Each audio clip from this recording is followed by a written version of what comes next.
우리 찬송가 370장, 찬송가 370장 함께 찬송하겠습니다.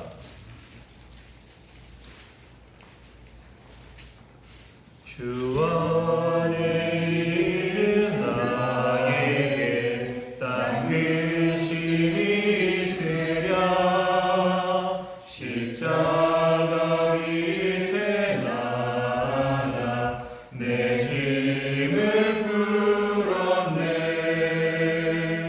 주님을 찬송하면서 할렐루야 내 앞길 멀고 험해도 나 주님만 따라가리. 그 두려움이 변하여 내 기도 되었고 정날의 한숨 변하여 내 노래 되었네. 주님을 찬송하면서 할렐루야 내 앞길 멀고 험해도 나 주님만 따라가리. 내 주는 자비하셔서 늘 함께 계시고 내 궁핍함을 아시고 늘 채워주시네. 주님을 찬송하면서 할렐루야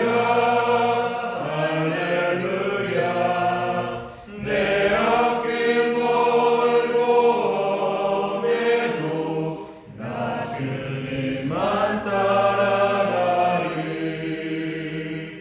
내 주 앞에 진 언약을 영불변하시니 그 나라 가기까지는 늘 보호하시네.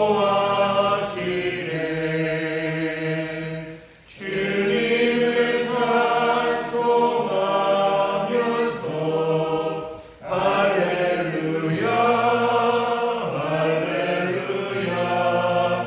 내 앞길 멀고 험해도 나 주님만 따라가리. 사도신경으로 우리의 신앙을 고백하겠습니다.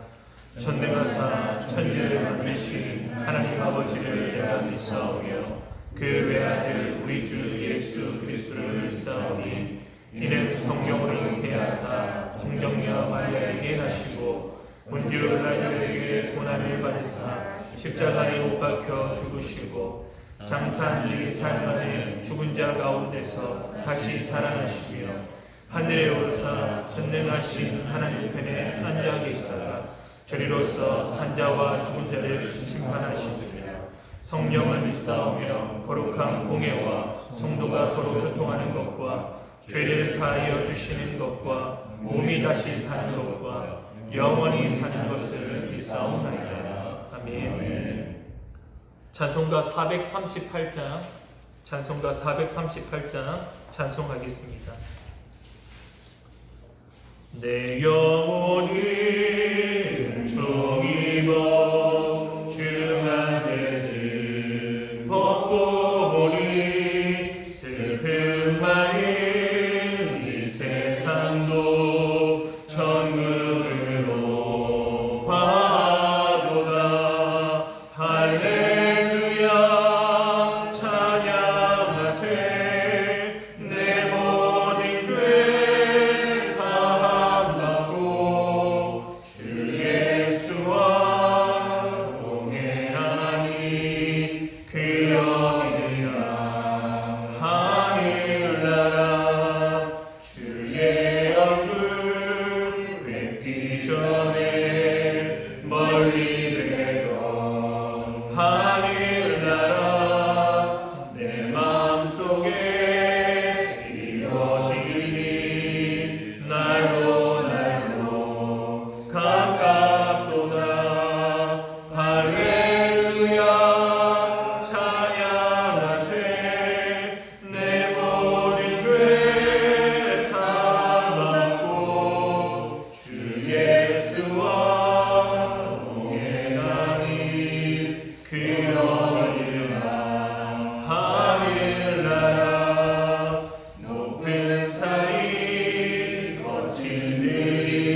나라 할렐루야 찬양하세 내 모든 죄 사함받고 주 예수와 동행하리 그 어느 날 하늘나라. 오늘 우리에게 주신 하나님의 말씀 창세기 41장 17절에서 36절까지 말씀입니다. 창세기 41장 17절에서 36절까지 말씀입니다. 한 절씩 교독하신 후에 마지막 절은 합독하겠습니다. 바로가 요셉에게 이르되 내가 꿈에 나일 강가에 서서 보니 살찌고 아름다운 일곱 장소가 나일 강가에 올라와 밟아서 뜯어먹고 그 뒤에 또 약하고 심히 흉하고 파리한 일곱 암수가 올라오니 그같이 흉한 것들은 애굽 땅에서 내가 아직 보지 못한 것이라. 그 파리하고 흉한 소가 처음에 일곱 살찐수를 먹었으나 먹은 듯 하지 아니하고 여전히 흉하더라. 내가 곧 깨었다가 다시 꿈에 보니 한 줄기에 무성하고 조신한 일곱 이삭이 나왔고 그 후에 또 가늘고 동풍에 마른 일곱 이삭이 나더니 그 많은 이삭이 좋은 일곱 이삭을 삼키더라. 내가 그 꿈을 종술가에게 말하였으나 그것을 내게 풀이해주는 자가 없느니라. 요셉이 바로에게 아뢰되 바로의 꿈은 하나라. 하나님이 그가 하실 일을 바로에게 보이심이니이다. 일곱 좋은 암수는 일곱 개요 일곱 좋은 이삭도 일곱 배니 그 꿈은 하나라. 그 후에 올라온 파리하고 흉한 일곱 소는 7년이요 동풍에 말라 속이 빈 일곱 이삭도 일곱 해 흉년이니 내가 바로에게 이르기를 하나님이 그가 하실 일을 바로에게 보이신다 함이 이것이라. 온 애굽 땅에 일곱 해 큰 풍년이 있겠고 후에 일곱 해 흉년이 들고 애굽 땅에 있는 풍년을 다 잊어버리겠고 이 땅이 그 기근으로 망하리니 후에든 그 흉년이 너무 심함으로 이전 풍년을 이 땅에서 기억하지 못하게 되리이다. 바로께서 꿈을 두번 겹쳐보신 것은 하나님이 이를 정하셨습니다. 하나님이 속히 행하시리니 이제 바로께서는 명철하고 지혜 있는 사람을 택하여 애굽 땅을 다스리게 하시고 바로께서는 또 이같이 나사 나라 안에 관관들을 두고 그 일곱 해 흉년에 애굽 땅에 보내기를 거두되 그들로 장차올 풍년의 모든 곡물을 거두고 그 곡물을 바로의 손에 돌려 양식을 위하여 각 성읍에 쌓아두게 하소서. 이와 같이 그 곡물을 이 땅에 저장하여 애굽 땅에 임한 일곱 해 흉년에 대비하시며 땅이 이 흉년으로 말미암아 망하지 아니하리이다. 아멘. 오늘 말씀을 통해 저와 여러분들이 주시는 하나님의 은혜를 깨닫는 복된 시간이 될 수 있기를 주님의 이름으로 소망합니다. 아멘. 이 이집트 파라오는 두 가지 꿈을 꾸게 됩니다. 너무나 선명하고 분명한 꿈이었습니다. 살찐 소와 야윈 소, 그리고 마른 곡식과 풍성한 곡식줄기였습니다. 이것은 각각 7년씩을 나타내는데 야윈 소와 바짝 마른 곡식줄기가 살찐 소와 풍성한 곡식줄기를 다 삼켜버리는 것이었습니다. 그럼에도 불구하고 여전히 소는 야이었고 이 곡식줄기는 말라 비틀어진 채로 있었습니다. 이처럼 그 꿈의 내용이 너무나 섬뜩하고 충격적이었기 때문에 이 꿈을 꾼 파라오는 계속 이 꿈을 꾼 이후로 번민하고 충격에 빠져 있었습니다. 그래서 파라오는 이집트의 모든 점술가들과 현인들을 불러서 이 꿈을 해석하라고 했지만 이 꿈을 해석하는 사람은 아무도 없었습니다. 이렇게 모든 사람들이 고민에 빠져 있고 번민하고 있을 때 바로의 술 맡은 관원장이 2년 전에 있었던 일을 기억하게 됩니다. 그것은 바로 자신이 왕 앞에 범죄하게 됨으로 말미암아 왕의 감옥에 있었을 때에 한 히브리 소년이 자신의 꾼 꿈을 해석해 주었고 그 꿈의 해석대로 이루어진 일을 기억하게 된 것입니다. 그래서 그 일을 왕에게 고하자 왕은 즉각적으로 다급하게 이 요셉을 감옥에서 데려오라고 명령하게 됩니다. 그렇게 오늘 요셉이 파로 앞에 서게 된 것이 오늘 본문의 내용입니다. 오늘 요셉이 그 파로 앞에 서게 되자 파라오는 다급하게 자신의 꾼 꿈을 요셉에게 털어놓기 시작합니다. 그러자 요셉은 파라오가 그 꿈은 하나님께로 왔으며 하나님께서 이것을 분명하게 정하신 일이라고 말합니다. 그 꿈들을 통해 앞으로는 7년 동안 풍년이 있을 것이지만 그 후에 7년은 흉년이 있을 것인데 그 흉년은 앞에 있는 흉년을 기억하지 못할 큰 흉년이 될 것이며 그 흉년을 통해 이집트가 망하게 될 것이라고 하나님의 그 뜻을 예언하게 됩니다. 뿐만 아니라 하나님의 지혜로 가득 찬 이 요셉은 이 일에 대한 대안까지 파라오 앞에서 이야기하게 됩니다. 사실 이 거대한 제국인 이집트, 그 이집트의 한낱 노예에 불과한 그리고 죄수에 불과한 요셉에게 자신의 이 은밀한 꿈을 토로하고 있는 이 파라오의 모습은 참으로 생소한 일이고 파격적인 일이고 도무지 이해할 수 없는 일 중에 하나입니다. 그 당시 파라오는 이 이집트 땅에서 신의 아들, 신적인 존재로 여겨졌습니다. 그런데 그러한 신적인 존재가 고작 꿈 하나 때문에 번민하며 고민하고 충격에 빠졌을 뿐만 아니라 이집트의 노예이자 제수인 요셉에게 이것을 조언을 구한다는 것은 도무지 상상할 수 없는 일입니다. 여러분, 그런데 이런 파라오의 모습과 달리 오늘 파라오 앞에 선 요셉의 모습과 행동은 어떻습니까? 우리가 앞선 이 본문 41장 16절 말씀이 이렇게 말씀합니다. 요셉이 바로에게 대답하여 이르되 내가 아니라 하나님께서 바로에게 평안한 대답을 하시리이다. 뿐만 아니라 오늘 이어진 41장 본문을 계속해서 읽어보게 되면 요셉의 말과 행동에 보게 되면 이집트라는 거대한 제국에서 자신이 감히 쳐다볼 수도 없는 이 파로, 이 신분의 감격에 놓인 이 요셉이 노예라는 신분, 제수라는 신분의 모습이라고는 전혀 찾아볼 수가 없습니다. 자신의 생명을 한마디 말이나 손짓으로 좌지우지할 수 있는 파로 앞에서 오히려 요셉은 굉장히 담대한 모습을 가지고 있다는 것을 보게 됩니다. 여러분, 오히려 벌벌 떨어야 될 대상이 벌벌 떨지 않고 있으며 벌벌 떨지 않아도 될 대상이 고민하고 번민하고 있습니다. 여러분, 파라오와 요셉의 모습 중에서 누가 왕 같습니까? 파라오가 실제 왕이지만 오히려 요셉이 왕과 같은 담대한 모습을 가지고 있지 않습니까? 여러분, 어떻게 그럴 수 있겠습니까? 우리는 이 창세기를 통해서 계속 요셉의 삶을 살펴보고 있습니다. 사랑받던 아들에게서 이집트의 노예로 그리고 제수로 내려가는, 어찌 보면 더 이상 소망이 없고 희망이 없는, 내려갈 것이 없는 비참한 요셉의 삶이었습니다. 한 줄기 빛으로 비춰졌던 것은 무엇입니까? 술 맡은 가늠장의 꿈을 해석해 준 것 아닙니까? 그런데 그 꿈을 해석해 줬음에도 불구하고 이 술 맡은 가늠장은 이 요셉을 완전히 잊어버린 채 2년이 지나버리고 말았습니다. 더 이상 요셉의 삶 가운데는 빛도 소망도 자신을 구제할 방법이 없는 낙심으로 빠질 수밖에 없는 것이 당연한 수순이었습니다. 그런데 이런 요셉의 삶을 하나님께서 특징 지어 주시는 것이 바로 중요한 단어가, 요셉의 이 삶 가운데 나타나는 단어가 형통이라는 말입니다. 여러분, 창세기 39장 2절과 3절 말씀을 보기 원합니다. 이렇게 말씀합니다. 여호와께서 요셉과 함께 하심으로 그가 형통한 자가 되어 그의 주인 애굽 사람의 집에 있으니 그의 주인이 여호와께서 그와 함께 하심을 보며 또 여호와께서 그의 범사에 형통하게 하심을 보았더라라고 말합니다. 그리고 요셉이 감옥에 있을 때 39장 23절 말씀이 이렇게 말합니다. 간수장은 그의 손에 맡긴 것을 무엇이든지 살펴보지 아니하였으니 이는 여호와께서 요셉과 함께 하심이라. 여호와께서 그를 범사에 형통하게 하셨더라.